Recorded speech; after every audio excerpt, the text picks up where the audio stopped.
Welcome back, and another hands-on lab. In this one we're going to launch a network load balancer, and we're going to test out some of the features of a network load balancer. So back in the console here, we should still have our 4 EC2 instances running in our auto scaling group, and we have 2 target groups from the previous lesson. I'm going to create a new target group. This one is going to be TG1-NLB, and for the protocol I'm going to choose TCP, and it's still going to be port 80. So even though we're not using the HTTP and HTTPS application layer information with a network load balancer, we can still connect to a web service on port 80. It will just use TCP information for forwarding decisions. So same VPC as before. For the health check, we can change that to HTTP, so it can still check that path using HTTP with the health check.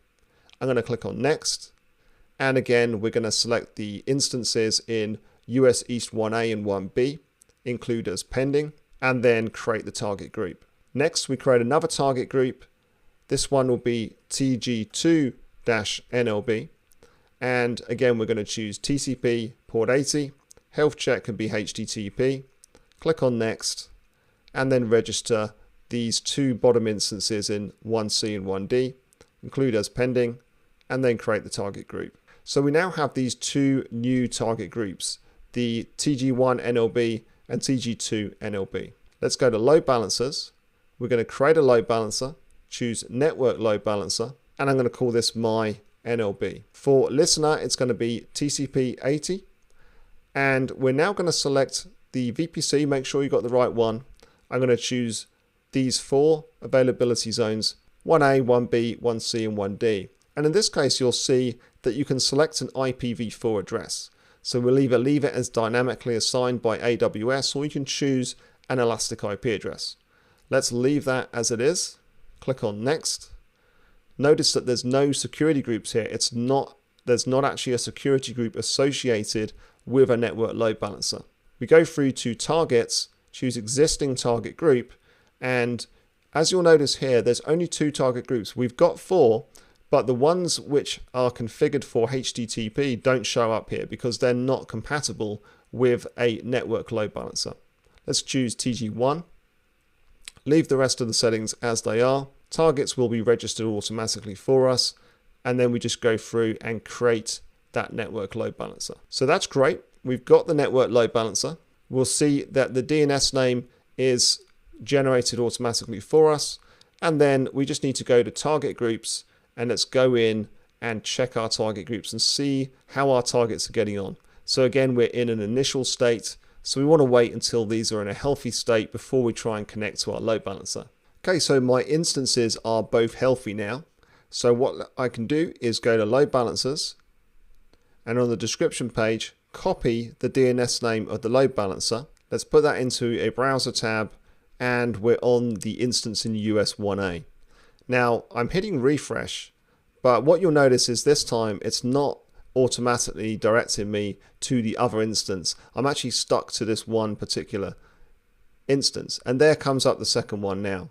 So it does take a little bit of time. Sometimes you can refresh several times before it redirects you to a different backend target, unlike the ALB, which seems to do it with pretty much every request. Now there is something called cross-zone load balancing, and you can enable that here. But what that actually aims to do, it's more about distributing connections evenly between instances in subnets where you have uneven numbers across different availability zones and subnets. So we don't actually need to enable that to get it to send requests to different backend targets. But generally, you're going to want to have this on, especially if your instances are not evenly distributed. So I'm going to cancel out of there. The next thing we're going to do now is go to listeners.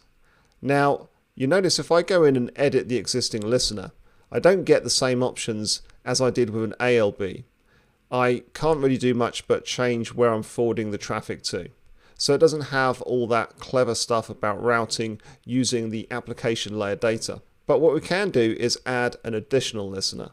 So in this case, I'm going to add another listener, must be on a unique port. So I'm going to put in port 8080 and have an action that forwards the request to target group 2. Click on the tick and then add the listener. Let's come out of here. So we now have an additional listener. So any requests that come in for port 8080 should get forwarded to target group 2. Now, of course, you could do this with an ALB as well. You can create multiple listeners on an ALB. The key difference is that with an ALB, you're also able to do things like the host-based routing and the path-based routing. You can't do that with an NLB.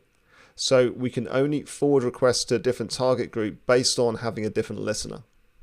So we've got that set up. Let's now go to the browser window again. And at the end of the domain name, I'm going to get rid of the backslash and put :8080. And that will direct my request to port 8080. So now I've hit the EC2 instance located in 1D. And that's because I've put in port 8080, so it's been received by a different listener, and that listener is forwarding to a different target group. So that's what we can do with an NLB. Now, if you wanted to link this with Route 53, you can easily do so.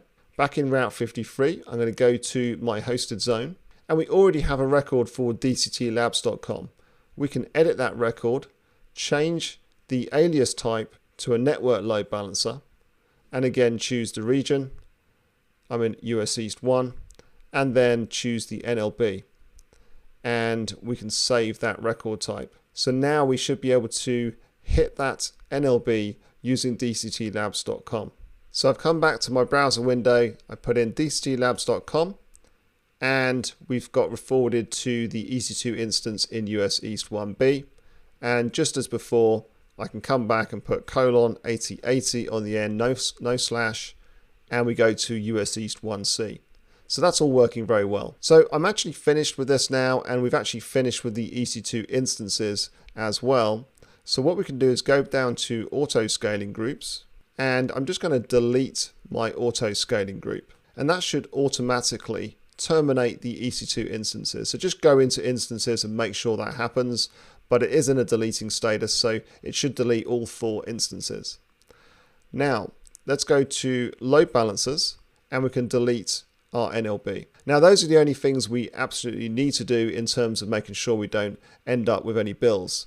The target groups themselves don't actually cost any money, so feel free to keep them or delete them, and the launch templates also don't cost any money. So that's it for this lesson. I hope you enjoyed that, and I'll see you in the next lesson.